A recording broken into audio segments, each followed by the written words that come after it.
बंधुगण आपण भावंतु मंत्री रिलेटिव विश्वजीत जेना जे इन्वॉल्व गांधी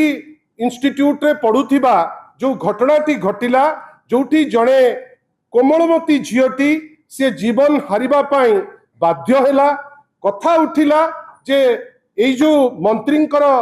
रिलेटिव विश्वजीत से ताकू प्ररोचना करिसंती अबेटमेंट करिसंती जोथि पाई से जीवन हारिले ए विषय रे पुणी किए कंप्लेन कले ना झीओंकर परिवार गतकाली अनेक नुचकाली खेलिला परे अनेक पावर प्रेशर देखैला परे गतकाली जेतबेले अरेस्ट हेले आज माननीय मंत्री आज हठात किनी गोटे प्रेस कॉन्फ्रेंस कले प्रेस कॉन्फ्रेंस जोटा कले इश्यू तो बहुत दूर रे रहिला चेष्टा कले कुच्छारटना करिबा पाई विभूति बाबू आपनक पाखरे जदि ममिता मेहर केस रे समस्त प्रकार तथ्य अच्छी आपण भावुचंती जे कैप्टेन तादिरे कोनोसी वे रे लिंक आपण काहे की मंत्री हेकरी 2 वर्ष बसचंती काहे आपनकर कैबिनेट ता अच्छी ये कौन गवर्नमेंट चली अथर्व गवर्नमेंट जदि तांकर किछि दोष त्रुटि थांता ये जो मिछुआ दले एमान तो एक्शन नहीं सारंतेनी काहे एक्शन नहीं पारुन कौन एमती अच्छी जोटा नुचेबा को चेष्टा करूच वास्तव कथा होची ममिता मेहर केस रे भारतीय जनता पार्टी लीडर मानकर लिंक अच्छी जोथि पाई से माने नुचौचंती से केस को आमे तो ओपन प्लेटफॉर्म रे आह्वान करूचु जदि तिळे मात्र आ ए आह्वान मु करू नाही ए आह्वान कैप्टन दिव्यशंकर मिश्र भरा असेंबली रे से कहिले मते आपण कुच्चारटना कले आपणकर दम अछि इंक्वायरी करंतु एक्शन नियंतु काहे एक्शन नेउ नांती कोन एमती भय खाई जाउची को नेता आपणकर थिला ममिता मेहर संगे जहा पाई आपण एते डरी जाउचंती काई ता ऊपर तो काई पदे कहू नांती कहिले प्रताप जेना ऊपर महंगा केस रे एमाने जदि पढ़ी थांते टिके तथ्य थांता पाठ जदि थांता ताले ए प्रश्न से उठेई न थांता महंगा डबल मर्डर केस रे कोर्ट परा आपण देइचंती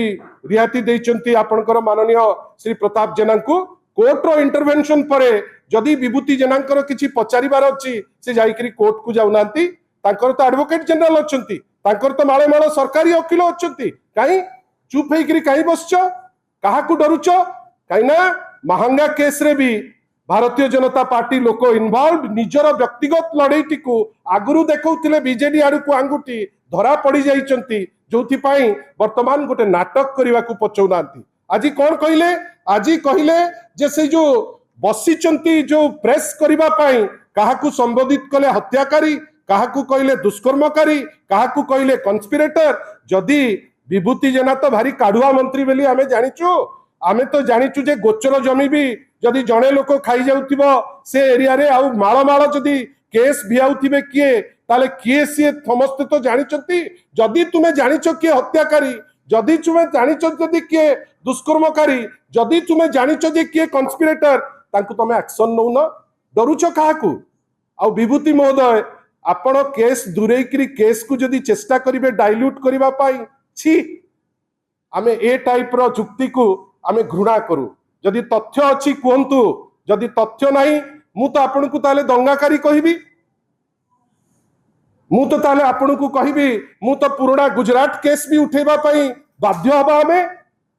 कोर्ट रो गोटे ऑब्जर्वेशन अच्छी कोर्ट गोटे स्टैंड निए कहीं आमे तो कहूनु कोर्ट जेतबेले स्टैंड नेला परे आमे तो कहीं कुच्छारटना करूना आपणकर तो माळ माळ केस अच्छी लोकंक विरुद्ध रे माळ माळ केस आ जघन्य केस मध्य अच्छी आपण काहाकू देखौचंती आमे तो चैलेंज दउचु विभूति जेना को चैलेंज दउचु गृह मंत्री मोहन माझी महोदय को जे जदि आपण फील करचंती को व्यक्ति विशेष जहांकर किछि क्रिमिनल एंटीसीडेंट अच्छी आ क्रिमिनल इन्वॉल्वमेंट अच्छी किए मना करछि एक्शन करिबा पाई ए सरकार गोटे भीरू सरकार गोटे लांगुड़ जका सरकार गोटे सरकार जार दम नहीं मिछ कहवा छड़ा यांकु किछि जणा नहीं माळ माळ रेप हबो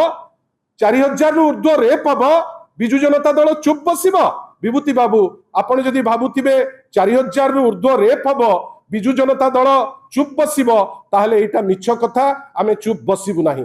बुझंतु माननीय विभूति जेना प्रत्येक दिन बरहमपुर शहर उपरे जो क्राइम हजी जाइथिला वर्तमान बाडे बाडे करी गोड़ हाड़ भांगी दौरान। विभूति बाबू आपण परा से अंचल मंत्री कौन करुचंती आपण कहीं आपणकर नाक तले क्राइम तक होउची ना आपणकर किछि माने आपण किछि कहबाकू चाहुचंती जो जिनिस आपणक पार्टी बाहरु नाही